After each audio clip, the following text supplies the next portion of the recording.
This is Molly from JumpNrope and Katie. We were contacted by John Swanson with the Granite Games. He is the director.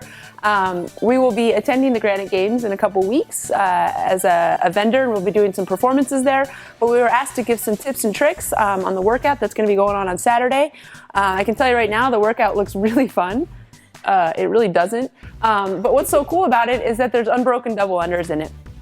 Which is very unique. So we have some tips and some ideas for all the athletes out there, and actually anyone out there who is working towards going unbroken with their double unders in a workout. So that's what we're doing. First things first, we just want to talk about rope care and equipment, making sure that with any rope that you're using that you check it out. So for instance, what do I mean by that? So if you use a wire rope, make sure that there's no frays in it. If there's a fray in it, then change your cord out, right? Katie's gonna pick up this other speed rope here. If it looks like this, that's kind of a problem. It's not gonna be holding its arc. It's all kinked, so replace your wire. Another tip to look at here is that when you have a speed rope that's crimped off here at the end, that's great. Just make sure your crimp is tight. You're also going to have ropes that have a sizing collar like this.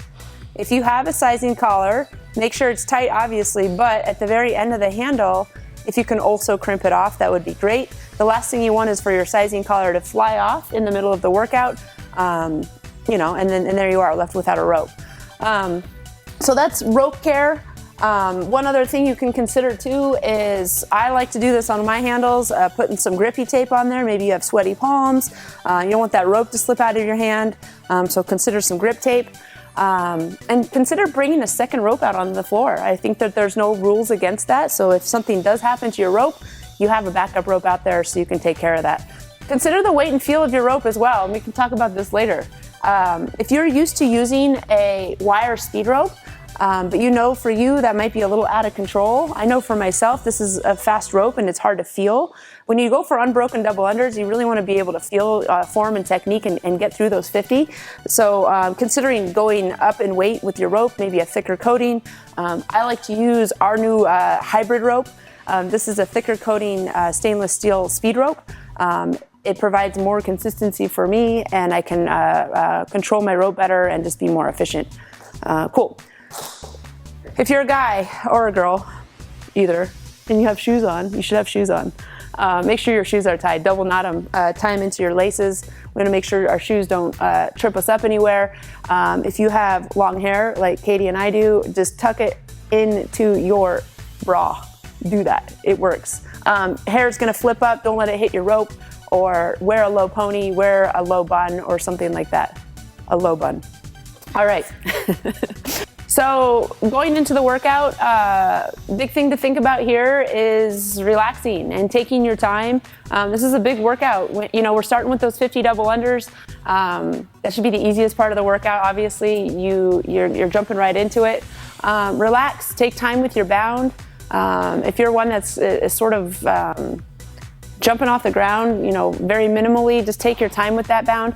We definitely want you to keep your gaze down, be aware of your body, be aware of what's going on with your hands. If you notice, like if Katie was to stand this way and face that direction, when her hands start going away from her body, obviously the physics of the jump rope are not getting under her feet accurately, and that's gonna cause for a trip up in the front of her body. So just make sure those hands are always staying close to your hips, and we have a nice plane for the rope to get under. So that's something to consider. We have the JumpNrope Set Up position. If you're not familiar with that, we'll have the URLs just sitting here right here in the video. And we'll post that also in the comments field in Facebook, so you guys can visit that. Just a reminder of where your body foundation should be, and really honing in on that and just being 100% checked in. So our biggest thing, I think I just talked about this, is making sure that gaze is down, we're aware of where our hands are. And a big thing too is having a focus point, making sure you're looking down at the horizon, down at the stall mat. Again, being aware and being in tune, right, to make sure you hit these 50 double unders. Round two, you just got off the chest to bars, 40 of them. You are tired, your shoulders are tired. I'm gonna tell you right now, if you're jumping like this, you are not helping the cause. Look at her shoulders, look at her hand position, look at where her butt is. She's shooting back, and all the emphasis is on her shoulders. She's not using any technique. If you're doing this, you're gonna be tired, and it's gonna be near impossible to get through these 50 double unders.